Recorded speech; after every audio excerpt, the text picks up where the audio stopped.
안녕하세요. 마인드마인즈입니다. 오늘은 우리 집 고정지출비를 한눈에 파악할 수 있게 노션으로 정리하는 방법에 대해서 소개해 드릴게요. 새 페이지에 우리 집 고정지출비 현황이라고 제목을 써주겠습니다. 빈 페이지에는 세부 내역을 만들어줄 데이터베이스 인라인을 선택을 해줄게요. 여기에 세부 내역을 정리해 주려고 합니다. 먼저 제목 부분에 생활비라고 적어주고 생활비에 들어가는 항목을 작성해 주시면 되는데요. 저는 관리비와 전기세 그리고 수도세 항목으로 작성해 보겠습니다. 그리고 옆쪽에 속성을 추가해 줄 건데요.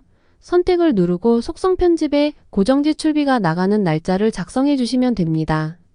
고정지출비는 보통 정해진 날짜에 일회성으로 나가는 경우가 많기 때문에 날짜 속성으로 하지 않고 선택 속성으로 선택했습니다.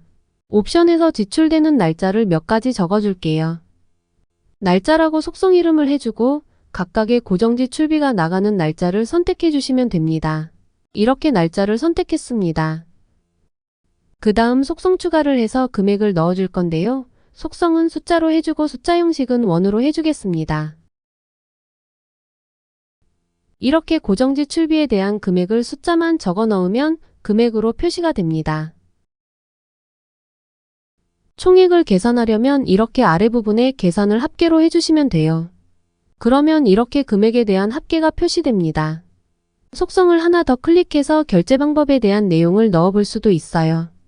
각각에 대한 결제 방법을 선택해 주시면 되고 계좌 이체인 경우 은행에 대한 정보가 필요할 수 있겠죠. 그래서 은행에 대한 속성도 하나 만들어 볼게요. 이렇게 은행에 대한 항목까지 넣어서 생활비에 대한 세부 내역을 만들었습니다. 이제 아래 데이터베이스를 하나 더 만들 건데요.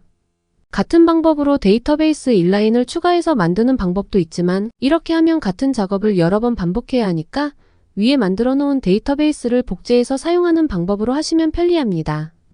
보험료라는 세부 내역을 만들기 위해서 위에 만들어 놓은 데이터베이스를 복제할게요. 점 6개를 클릭해서 보이는 항목에서 복제를 눌러줍니다.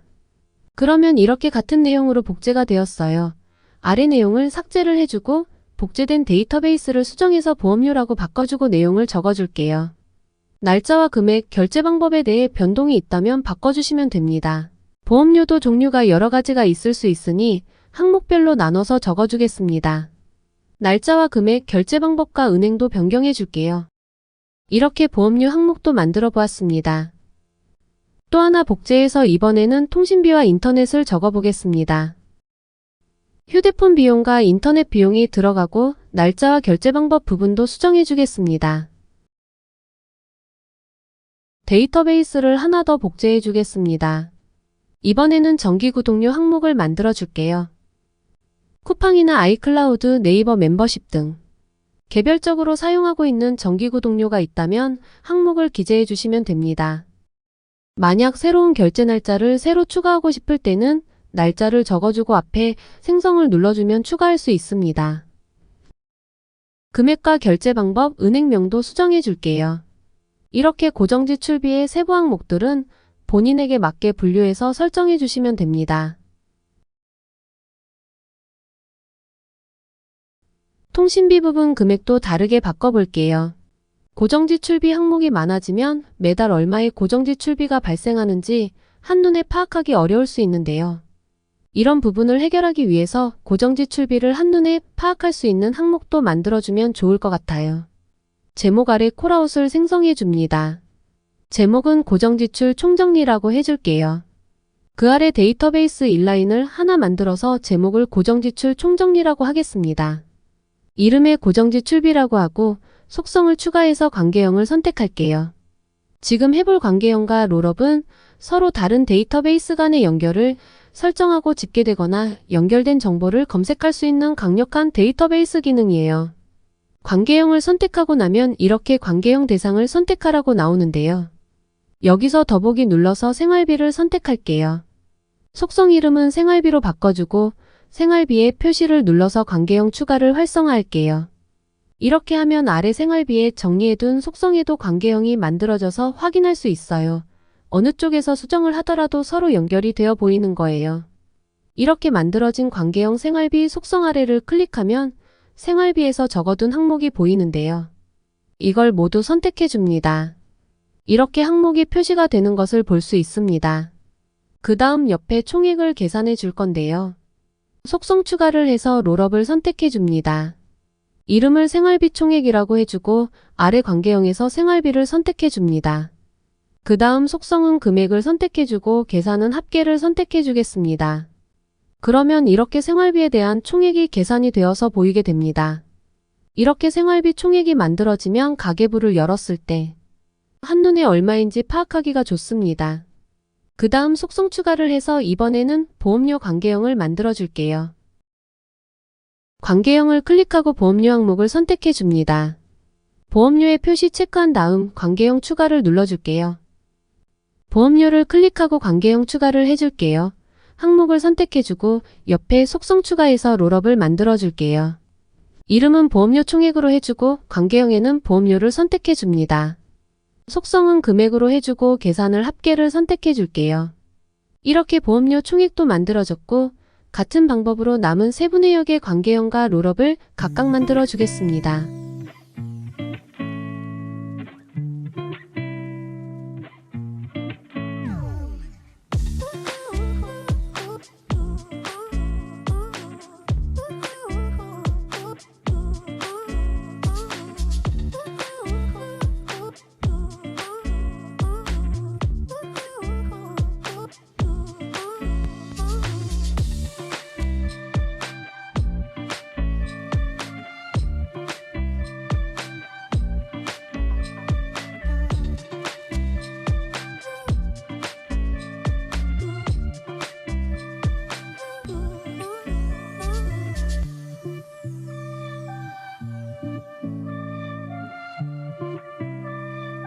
자, 이렇게 만들어졌으면 점 6개 부분에 마우스를 클릭하고 끌어서 콜아웃 안으로 넣어주겠습니다.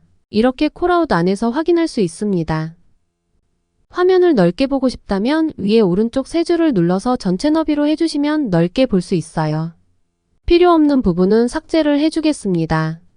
항목이 많아지면 한눈에 보기 어려우니까 옆에 점 3개를 클릭하고 속성 부분에서 관계형 속성들은 안 보이게 눈 모양을 꺼줄게요. 그러면 이렇게 총액만 한눈에 볼 수 있어요. 다시 보고 싶을 때는 눈 모양을 켜주시면 됩니다. 이제 고정지 출비에 대한 총액도 파악할 수 있게 해줄 건데요. 이번에는 수식을 사용해 볼게요. 속성을 추가해서 수식을 선택해 줍니다. 이렇게 수식 입력창이 보이면 왼쪽에 보이는 총액에 대한 속성만 더해 줄 거예요. 생활비 총액 더하기 해주고 보험료 총액과 통신비 총액 그리고 정기구독 총액까지 더하기 해줍니다.